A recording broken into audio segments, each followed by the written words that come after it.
Good morning, everyone. I am Aditi Kumari from GA Public School, Pratapgarh, Ghaziabad, and I am here at the Hindan River, where I am going to take an interview of Mr. Mayank Chaudhary.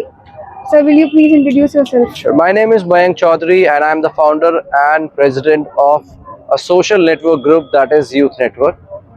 2016 में मैंने अपना स्वच्छता अभियान start करा गाजियाबाद में and from last 10 सालों से हम गाजियाबाद में अलग अलग जगहों पे स्वच्छता अभियान चला के गाजियाबाद में स्वच्छता के लिए काम कर रहे हैं। अब लास्ट 1 ईयर से हम स्वच्छ हिंडन पे काम कर रहे हैं, क्योंकि हिंडन रिवर जो गाजियाबाद की लाइफलाइन मानी जाती थी आज बहुत सारे पॉल्यूशन से जूझ रही है। तो ये हमारी रिस्पॉन्सिबिलिटी बनती है कि गाजियाबाद की हिंडन रिवर को भी एक नया जीवन दान दिया जाए। जो आप मेरे पीछे देख रहे हैं ये किसी भी टाइप का नाला नहीं है, ये हमारी हिंडन रिवर है जो एक ज़माने में गाजियाबाद की लाइफलाइन कही जाती थी और आज बहुत सारे पॉल्यूशन से, सॉलिड वेस्ट से, अनट्रीटेड वाटर डिस्चार्ज से जूझ रही है। ये हम सब लोगों की रिस्पॉन्सिबिलिटी बनती है कि हम एक साथ आगे आएं और हिंडन रिवर के लिए एक आवाज़ उठाएं और इस रिवर को वापस से एक जीवन दान देके एक स्वच्छ नदी का नाम दिया जाए। Thank you, sir. So my first question to you is that what inspired you to start working for river revival and these environmental conservation? Last year मेरा एक छोटा बेटा है 5 इयर्स का। लास्ट ईयर मैं उसके साथ इस रिवर के इस फ्लाईओवर से दिल्ली जा रहा था, तो उसने यहाँ पे देखा और मुझसे पूछा, पापा ये नीचे क्या नाला है या रिवर है? And that was the turning point for मी। हमारे गाजियाबाद में, हमारे उत्तर प्रदेश में इस नदी की बहुत मान्यता है। जब मैंने उसकी बात सुनी तो फिर मुझे ये क्लिक हुआ कि हमें इस रिवर को बचाने के लिए कुछ करना चाहिए, हमें अपनी फ्यूचर जनरेशन को दिखाने के लिए कुछ करना चाहिए। इस रिवर को गंदा भी हमने करा है एंड ये हमारी ही रिस्पॉन्सिबिलिटी बनती है कि वापस इसको साफ करके एक स्वच्छ नदी का दर्जा दिया जाए। So when my son asked me कि ये नाला है या रिवर है, that was the turning point for me to start this Swachh Hindon अभियान एंड टू मोटिवेट पीपल कि आप नदी के अंदर कुछ भी टाइप का कोई भी कचरा ना डालें। So that question of your child was the turning point for you. Absolutely. Then my second question to you is that how long have you been involved in this field of river cleaning? In the river cleaning, if you talk about only river cleaning, I started this in I think last year, but I am working on Swachh Hindan Abhiyan from 2016. 2016 में जब मैंने गाजियाबाद की हालत देखी कि यहाँ पे कचरा पड़ा हुआ है, वहाँ पे कोई भी लोग कुछ भी फेंक के चले जाते हैं, और साथ ही साथ हमारे देश के प्रधानमंत्री ने एक बहुत बड़ा कैंपेन लॉन्च करा, स्वच्छ भारत अभियान। तो स्वच्छ भारत अभियान को वॉलंटियर्स की ज़रूरत थी, तो मैंने अपने शहर में स्वच्छ भारत अभियान के साथ एक स्वच्छता अभियान चलाना शुरू करा। उसको आगे बढ़ाते जब हमारा गाजियाबाद एक लेवल पे आ गया कि अब ठीक है, अब थोड़ी स्वच्छता हो चुकी है, शहर साफ दिख रहा है, now it's high time to clean the reverse.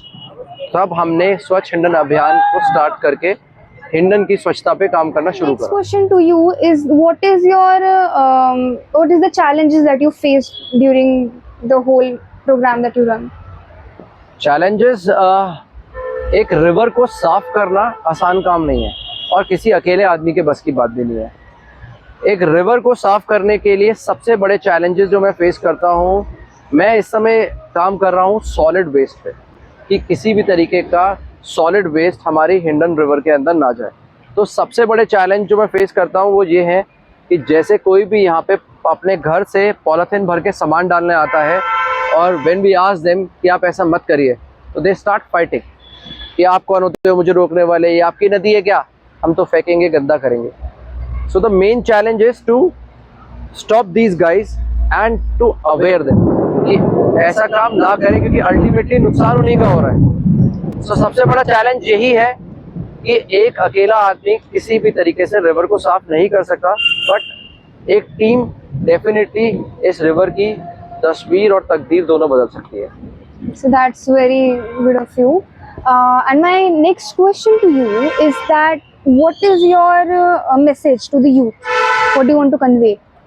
Message to the youth would be, अगर आज के युवा जनरेशन अभी से अपने नेचर के लिए, अपनी जितनी भी ये नदियां हैं, पेड़ हैं, इनके लिए अगर अभी से उसने कुछ नहीं करा तो आने वाले वक्त में आप लोगों को कुछ नहीं मिलेगा। आप लोगों को सिर्फ और सिर्फ पॉल्यूशन से ही अपना जीवन आगे बिताना पड़ेगा। So it's high time now कि भारत का युवा आगे आए, थोड़ा सा अवेयरनेस अपना थोड़ा अवेयर हो, और जो भारत की नदियां हैं जिस तरीके से उनको पोल्यूशन से भरा जा रहा है उसको बचाने के लिए एक स्टेप आगे उठाए। अगर भारत के युवा ने ये सोच लिया कि मुझे भारत की नदियों को बचाना है, हमें इनके लिए आवाज़ उठानी है, तो डेफिनेटली बहुत बड़ा चेंज आएगा। और ये जो नदियां आज पॉल्यूशन से जूझ रही हैं, आने वाले वक्त में हमें एक साफ़ नदी दिखाई देने लग जाएगी। बट अगेन आपको अपने कंफर्ट जोन से बाहर निकल के काम करना पड़ेगा, और साथ ही साथ जो आपकी है, अरे यार हमें क्या लेना देना, अपने आप गवर्नमेंट करेगी, because we are paying taxes. Tax pay करना ही सिर्फ इकलौती चीज़ नहीं है जो हमारी रिस्पॉन्सिबिलिटी है। हमारा देश बहुत बड़ा है, बहुत सारी कमियां हैं इसके अंदर। गवर्नमेंट के साथ मिलके हाथ से हाथ जोड़ के हमें काम करना होगा। ये सिर्फ गवर्नमेंट की रिस्पॉन्सिबिलिटी नहीं है कि हमें सारी चीज़ें साफ सुथरी करके दे दे। अगर सिटीजन्स भी साफ सफाई रखेंगे तो गवर्नमेंट के ऊपर इतना लोड नहीं पड़ेगा। तो एज अ यूथ एक मैसेज यूथ के लिए सिंपल सा मैसेज यही रहेगा, आप लोग अपने कंफर्ट जोन से बाहर आइए, एनवायरनमेंट के बारे में सोचिए, अपने रिस्पॉन्सिबिलिटीज़ के बारे में सोचिए, और उन रिस्पॉन्सिबिलिटीज़ को पूरा करने के लिए फील्ड पे आइए। सोशल मीडिया के साथ साथ ऑन फील्ड जॉब भी बहुत मैटर करती है। ये आपका देश है, ये आपकी नदियां हैं, आपको ही इसे साफ रखना है। Thank you sir. उन लोगों के ऊपर, and I am trying to focus कि मैं ग्राउंड पे आऊँ, आप सब लोगों के साथ मिलके काम करूँ, एक अवेयरनेस लोगों के अंदर लेकर आऊँ। मेरा भी आपसे क्वेश्चन ये था कि जैसे काफी सारी कंपनीज होती है वो chemical untreated waste, chemical waste नदियों में डंप कर देती है, तो क्या आप उनके खिलाफ भी कोई PIL वगैरह फाइल करते हैं, और अगर आप नहीं करते तो क्यों अभी तक आपने स्टेप नहीं लिया? देखिए, मुझे ऐसा कई लोगों ने बताया है कि रिवर्स के अंदर बहुत सारा अनट्रीटेड वाटर डिस्चार्ज होता है। सीवर मैंने अपनी आंखों से खुद देखा है, बहुत सारी ऐसी इलीगल कॉलोनीज हैं जहाँ का सीवर अनट्रीटेड होकर सीधा का सीधा हिंडन रिवर के अंदर जा रहा है। But if you talk about the industries, ऐसा अभी तक गवर्नमेंट ने किसी इंडस्ट्री को चिन्हित नहीं करा है कि ये पर्टिकुलर एक इंडस्ट्री है जो रिवर को गंदा कर रही है। मैं ऑन ग्राउंड पे काम करने में ज़्यादा विश्वास करता हूँ rather than paper work. My first priority is to come on the ground and see कि मैं उस पर वहाँ पे क्या चेंजेस ला सकता हूँ। ऐसे बहुत सारे लोग हैं जो पेपर वर्क में ऑलरेडी लगे हुए हैं, so I leave that work उन लोगों के ऊपर, and I am trying to focus कि मैं ग्राउंड पे आऊँ, आप सब लोगों के साथ मिलके काम करूँ, एक अवेयरनेस लोगों के अंदर लेकर आऊँ कि हमें रिवर्स को कैसे बचाना है। So I think there are already so many guys working on this already, so rather than कि सेम चीज़ को रिपीट करने से बेटर है हम कोई नई चीज़, नई पहल के साथ एक रिवर को बचाने का काम करें। So that's a very good thought, and thank you so much for your time, and thank you so much.